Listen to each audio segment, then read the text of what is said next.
Hi, my name's Sean Taylor. That's my friend Ian Hartford. That's my friend Jesse Lobbs. Hope you guys are cool with last names on this thing because I just dropped them on accident without really thinking about it too much. And we're here to talk.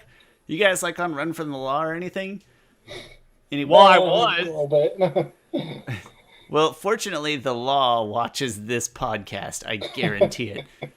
And this is PokéMalarkey episode 5. And the video had the damn it, I can't even say words right now. The episode has a title. I can't think of it off the top of my head. Something like Showdown in Pewter City. In Pewter City. You've got it.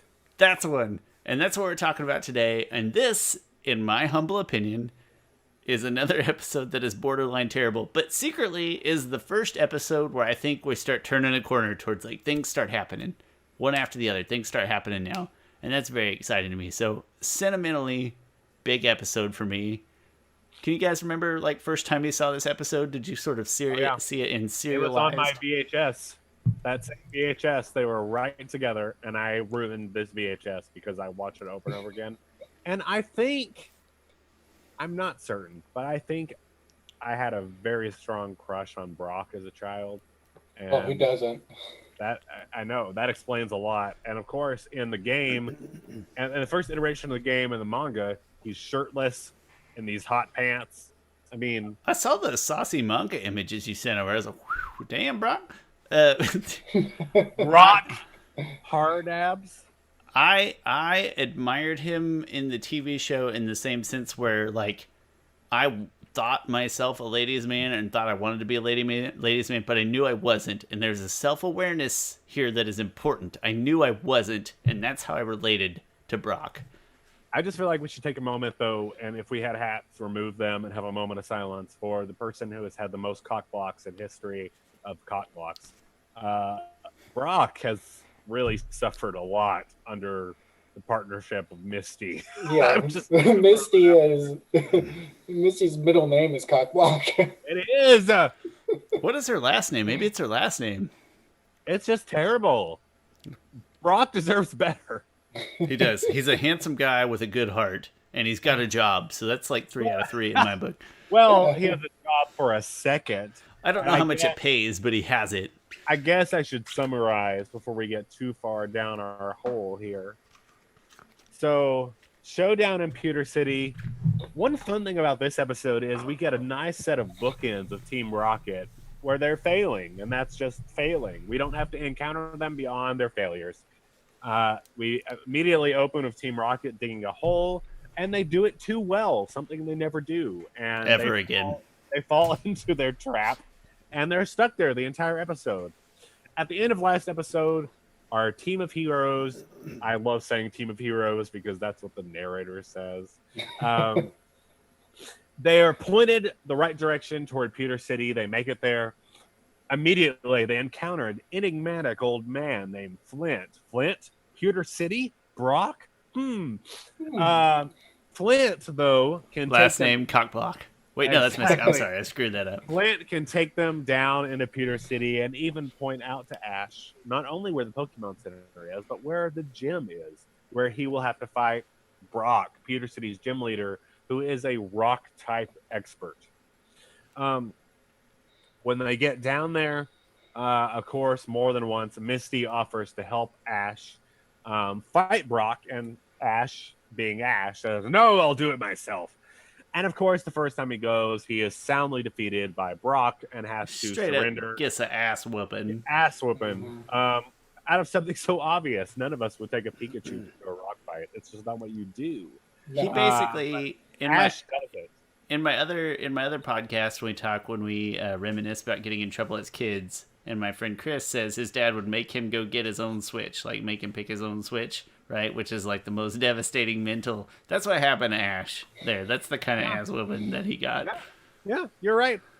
So Ash has to quit, and he goes to the Pokemon Center and meets Flint again, and Flint reveals to us that Brock is so domestic.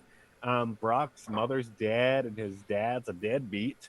So Brock takes care of his 10 siblings, and Brock is an adorable hunk. You know, he's family man, taking care of his siblings. Knows how to cook. And we get a beautiful Knows moment how to of sew. he is a brilliant man, sewing, cooking, everything, loving. Sorry, my imagination is getting We get more junk science though, because Flint says, "I know how we can power up your Pikachu." And similar to the episode in the Pokemon Center in episode 2, apparently all it takes is you just fucking. I could take a plug and plug it into the wall and shove it up Pikachu's butt, and that would be enough That's not... to supercharge Pikachu. Hey, is Pikachu, insane. you see these 2 prongs? Well, you have 2 nostrils, so if you jam these up there and we turn I'm this supposed wheel... to be summarizing, but I can't help myself. It's hard. It's just so much junk science. It's The garbage, yeah. physics.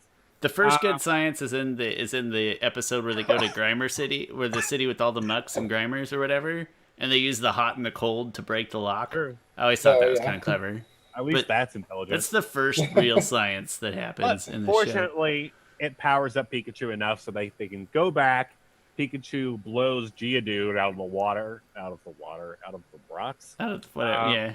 Yeah. Water pun, that's fine. Out of the ground. And fortunately, when Pikachu fights Onyx, his Thundershock is not only so powerful that it hurts Onyx, it sets off the sprinklers because it makes the lights explode. So you get water plus Pikachu's electric attack. Onyx is done for. So, but Ash honorably bows out early because Brock's siblings. This is the first of a series of gym battles that Ash does not actually win. Something happens and he gets the badge anyway.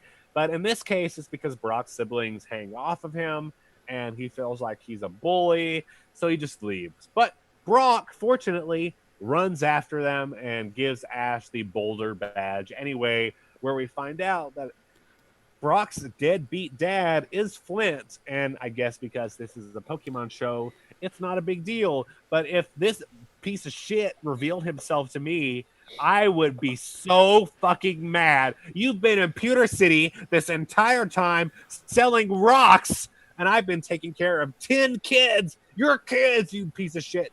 Sorry. Not to mention, this is the worst part, is that Brock is just like, okay, go ahead and watch these other 9 young, vulnerable children. I'm just going to hit the road. That cool? All right, later, stranger. And you have no idea what to do. No idea how to take care of all of your kids. Do you guys... Yeah. Never mind. I was going to make a bad joke. It was in poor taste, though. I can't do it. Well, bring it on in just a second. So Brock gets to go with Ash. Brock wants to be the world's greatest Pokemon breeder. He's very talented at taking care of other humans, Pokemon. Brock is good at this. So he goes with Ash, and it's Ash. It's he and Ash, partners. Misty's still tagging behind. All I want is my bike. I'm not here because I need some friends. I just want my bike. I'm and of not course, leaving without my bike. That's still stuck in their hole where they get trampled on. End of the episode as they're on their way to Mount Moon. First time in an episode we see where Ash is really bad at guessing people's relations. That comes back later. When I believe he calls Flynn, he's like, "You must be his grandpa," or whatever. I forget what he says. And that's a recurring trope. This is an almost mirror image of Sabrina's dad situation. Yeah. Which, long story short, favorite episode, the Sabrina episodes, those 2 or 3. And yeah, very similar. Mm-hmm. And Pewter City. What do we think about Pewter City? First thoughts about these episodes. I would like to real quick say that I neglected in the summary.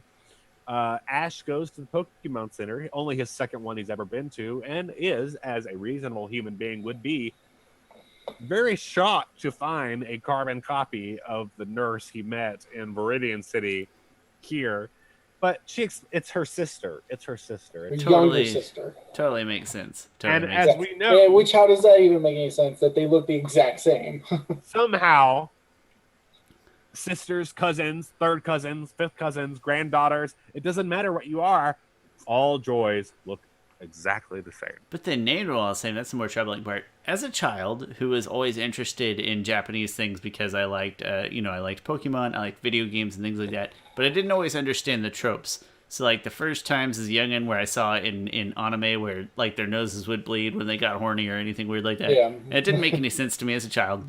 But the one thing love that I trope. still found funny was this odd trope that, yes, all of these Joys and all of these Jennies were the same person, just reused over and over again. I don't know if it made any sense to me, but I love it. And I was like, that's not something that we do in American cartoons. That's a Japanese thing, and I dig it really saves hard. on cost. It does. Yeah. That's all it does. Plop that template in there. Done. Just throw it in and you're done. I loved it as a child. I love it today. Yeah, Ian as our guest. By the way, Ian, thanks for joining us again. We're not gonna introduce you again like you're here last week. You're old news. Thanks for joining us again. Yeah. Why don't you take the first crack at this episode and why it is or is not crap? First of all, who the hell buys rocks?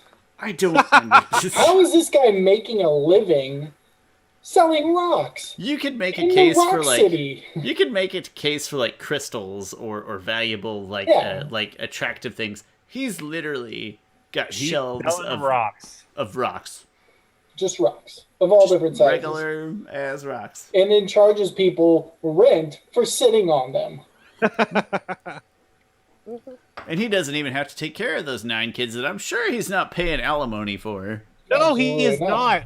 No, he he's not. sure as hell isn't. He is Also- a deadbeat dad. We're going to get Steven on the show. We're going to get some lawyer to speak legalese and figure out how this guy is getting out of his alimony. Think about how young some of those siblings are. They're And babies. How old Brock appears to be, and yet that means that Brock's dad left to become a great Pokemon trainer like A year ago? way after he was supposed to. It's like all of a sudden he was an accountant and said, I know what I want to do, and quit his job and said, I'm going to become a great Pokemon trainer. But then Brock And should have it's recognized disaster. him. Some of those kids are like 2. I know. Brock should have recognized. Unless, I don't want to judge his mom, what her choices after Brock's dad left, but there's no mention of like the half siblings or whatever. Yeah. That's fine. They don't say anything about that. It's But possible. I want to know what the timeline is here. When did he leave? Because it couldn't have been that long ago, and he failed pretty dang quickly. Yeah. Maybe Brock was a half brother and he was the only one from Flint. Maybe the rest of them have don't like know. igneous rock names or something like that. I kind of feel like Flint, if he's a rock trainer too, he had his rock Pokemon. He was really optimistic. He went to Mount Moon, went to Cerulean, and of course Misty kicked his ass because he's got rocks. Just beat it to pulp, yeah. Straight up whooped his ass. Get out of Absolutely. him, and he said, "Well, time to go back to Pewter City," and that's where he's been since then. He did not make it far. That's clear. Just Pewter City selling isn't rocks. that big of a place either. How do you not run into your dad There's like selling 8 rocks? buildings in the games, which Well, again, wait, canon is the games. The According to games came first. The show, when Ian, this is a pet peeve of mine, the fucking games and their like lack of living space. But the games are canon. The games came first. All I know, information we source is from games. But when they show a shot of the Pokemon Center in Pewter City, there's like skyscrapers all around it, and I was like, "This is Pewter City. It's not Celadon City. It's not supposed to be like a big city." But according to the anime, in the anime, all the cities except like Lavender, anything that has city attached to it has like 18,000 skyscrapers. But Yeah, if there it's you go. a town attached to it, it's like Pallet Town, where they're just Pallet Town, Lavender Town. But the rest of them are cities, and every time we see like an establishing shot, skyscrapers, Cities. which Actual also cities. is Japan, though. I mean, that is the basis. Yeah, okay. That makes more sense. Their cities are more cities than things we're used to, I guess. But as Sean said, when I imagine the cities, I can't help but imagine the games. So I'm always like, Something First of all, quite right. where is the museum?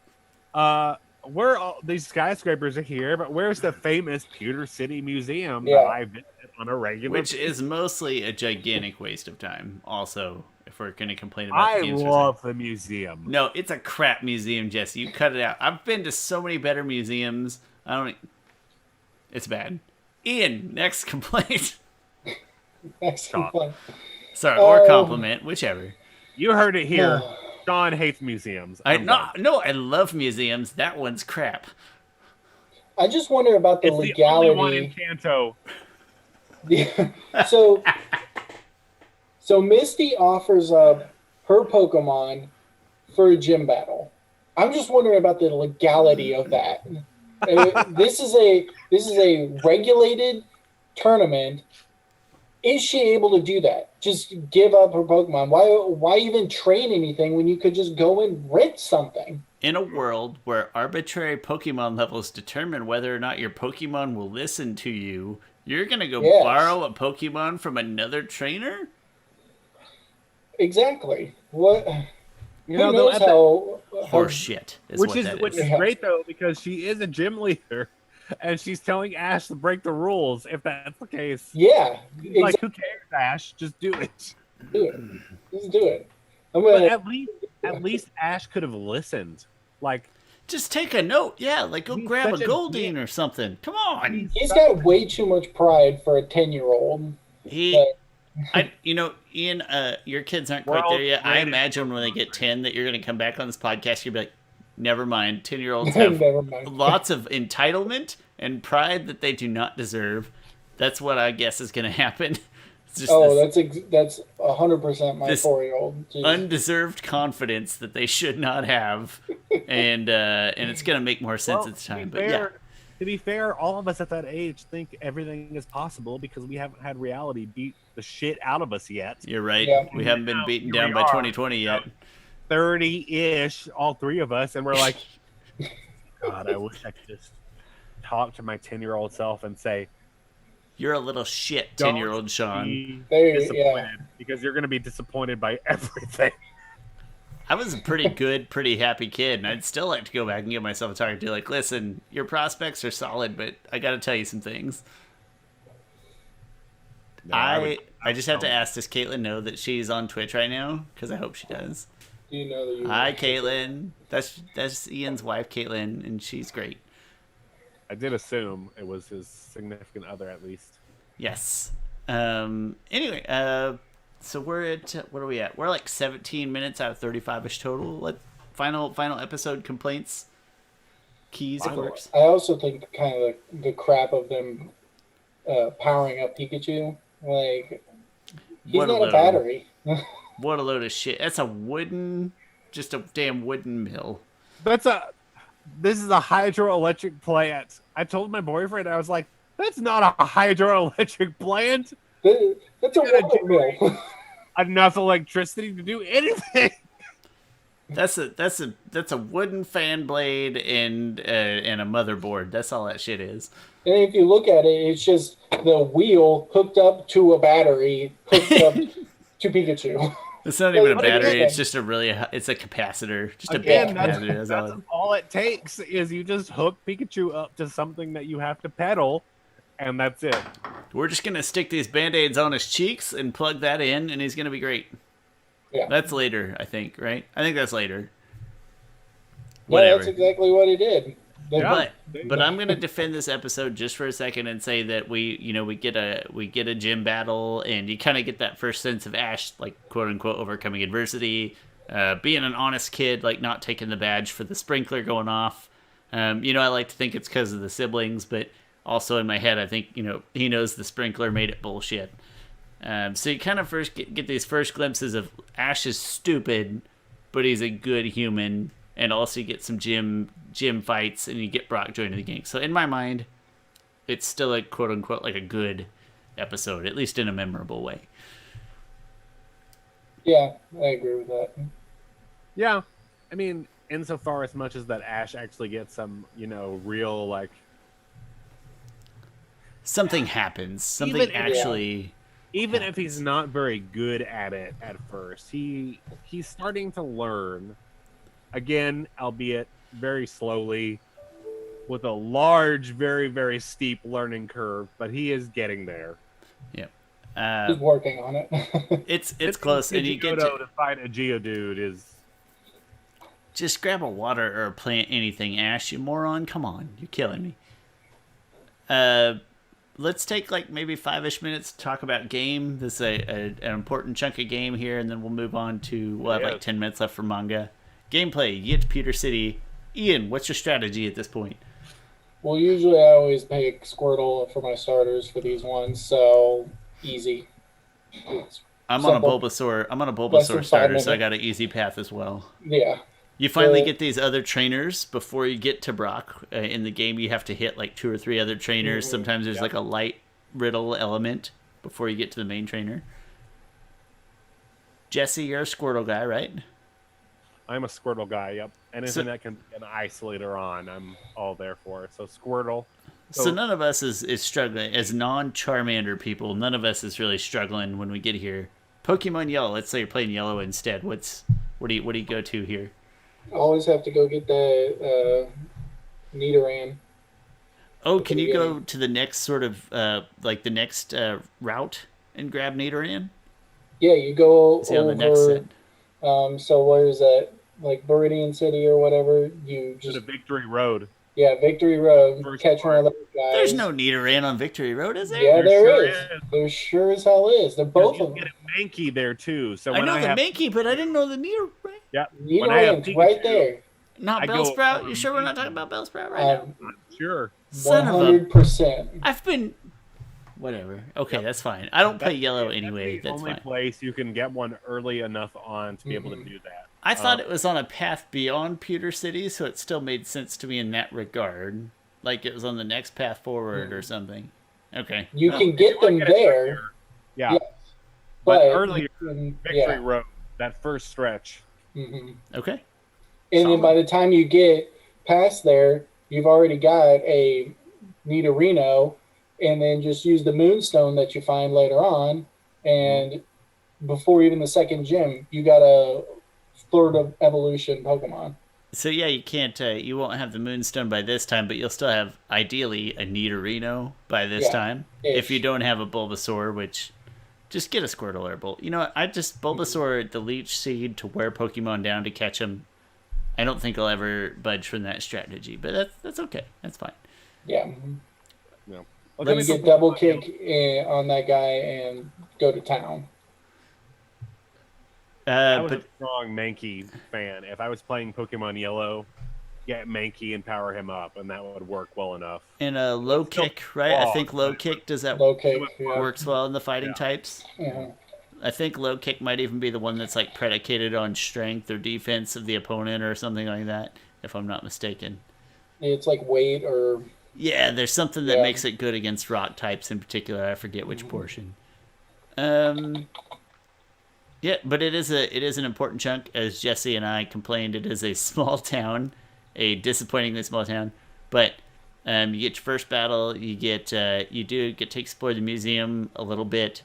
There's a little bit of searching and exploration beyond this. But really, once you beat Brock, you beat these other trainers, you get a lot of experience.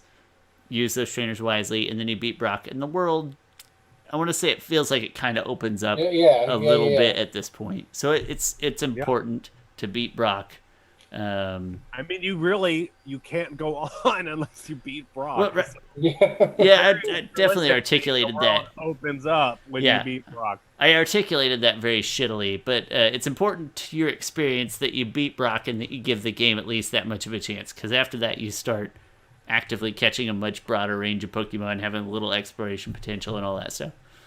Yeah, I think you're right. As soon as you're done with Pewter City, it does feel like you suddenly have a lot more things opened up to you, especially because, as we will talk about in our next episode, you get into your first cave. Which in the games is such a huge deal, these dungeons. So you have a much wider variety as soon as you beat Brock. So you're not wrong. I mean, as soon as you do that, the world does open up for you, literally. You haven't experienced Pokemon until you've gone beyond Brock. So if you've only played that far in Fire Red, Leaf Green, Let's Go Eevee or Pikachu. If you've only played that far, you fucking suck, and you gave up way too early. Jesse, you just made our one fan really sad. No, I'm That's just kidding. true. You He's need to already keep here. going. Never mind. He's fine. There's people who pick out Charmander and then they just give up. I used to be a Charmander guy, and in a weird way, he's still like kind of my Never. quote unquote favorite starter. He just doesn't work well in the early stages, so I get it. Sean, if his tail goes out, he dies. He's a bitch. Embarrassing Can't go out for in a the Pokemon, rain. really. He sucks. No, I'm sorry. Go ahead. Oh, I just said he sucks. He sucks.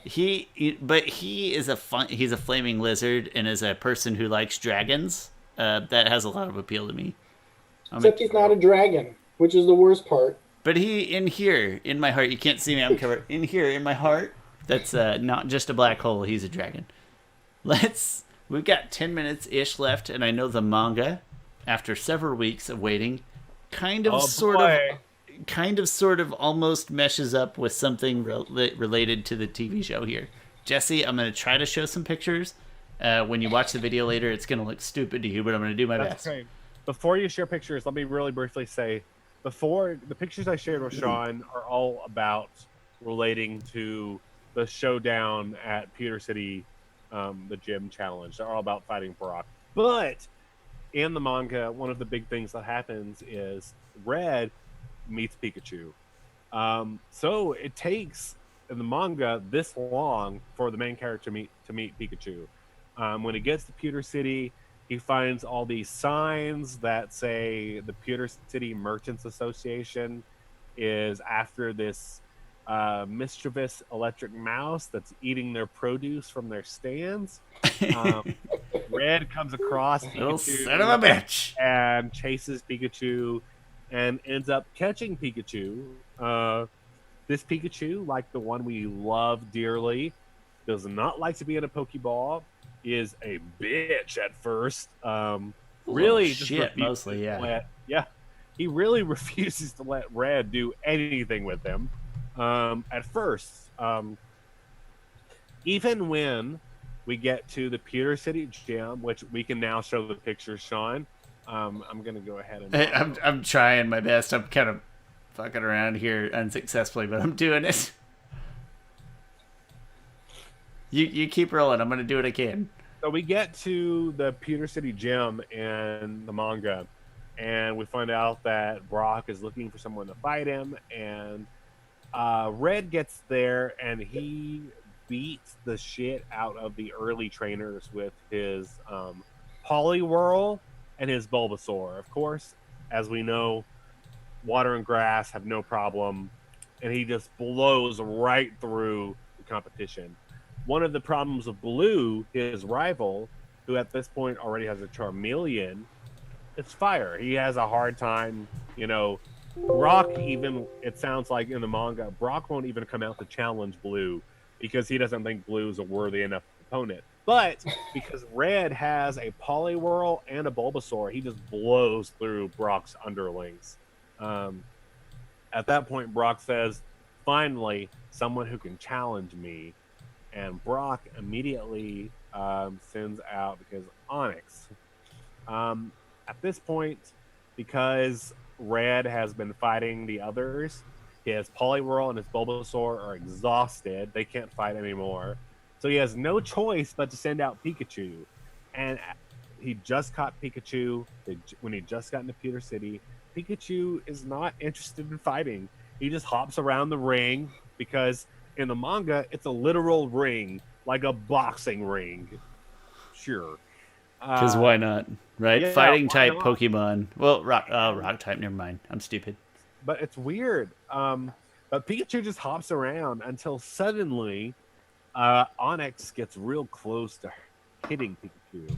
And then without Red having to do anything, Pikachu gets pissed off. And then that's when Pikachu decides, okay, I'm in it to win it.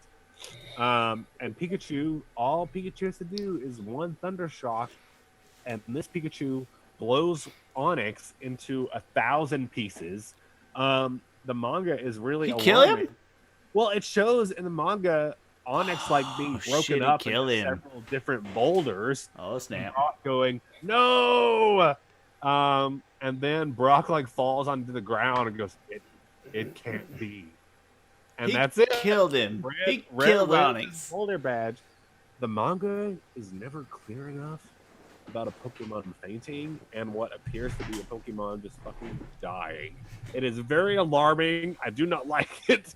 It really affects my heart. Oh, here the picture's up right now. I know you guys can't see it, but yeah, he's literally just blowing him. You know, he's comprised of like individual boulders. Well, those are they're just spread out, or he just split them into pieces.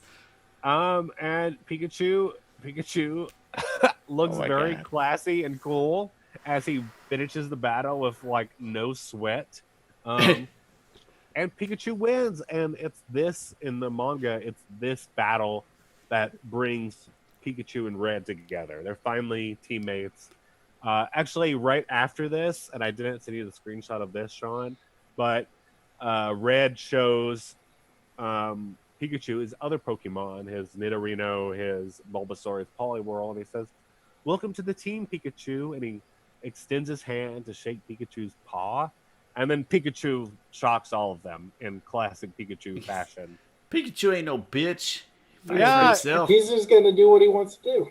It's similar, but also pretty different timeline-wise. Okay. So I wish you guys could see it. Obviously, Jesse is seeing it. Ian maybe not.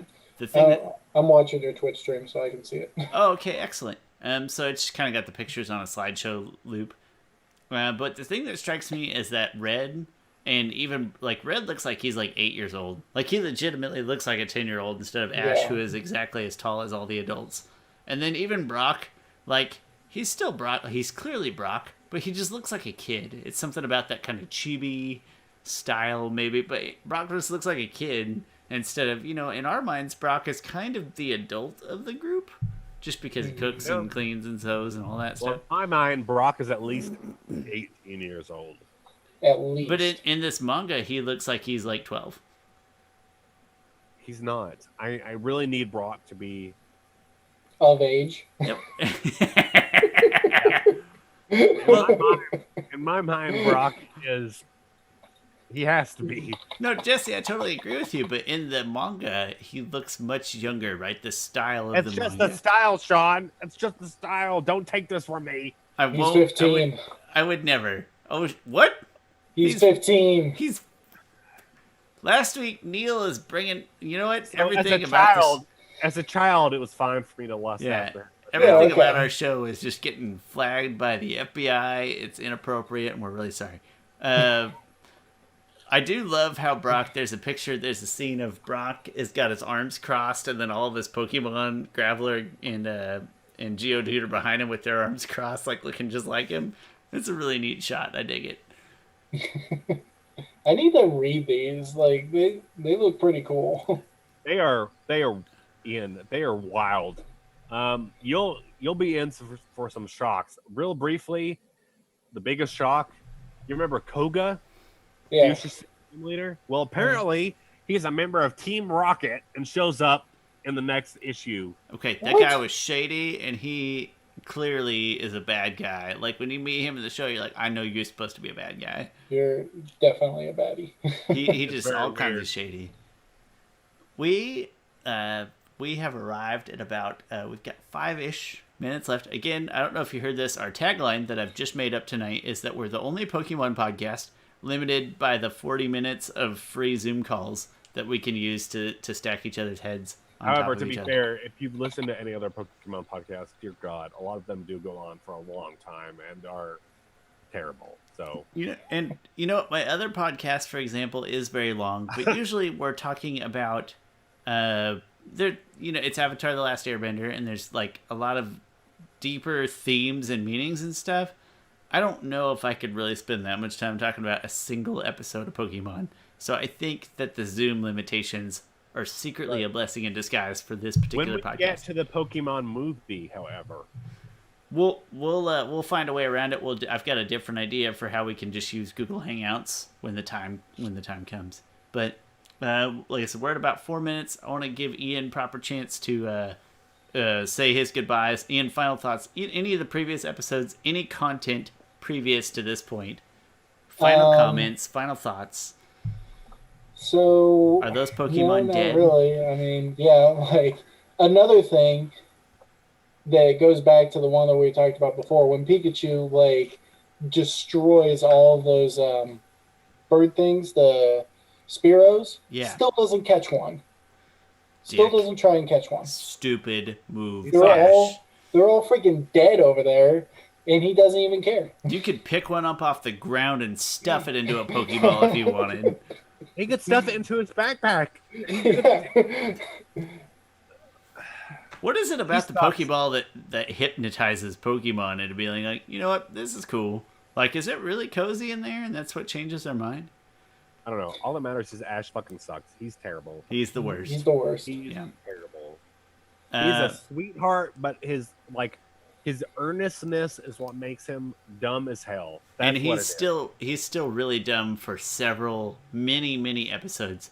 But again, in the previous episode, we're starting to see the glimpses of why we do like Ash. Like, we see that the glimmer of hope inside of this moron that's like, you know what, we get that you're a good person.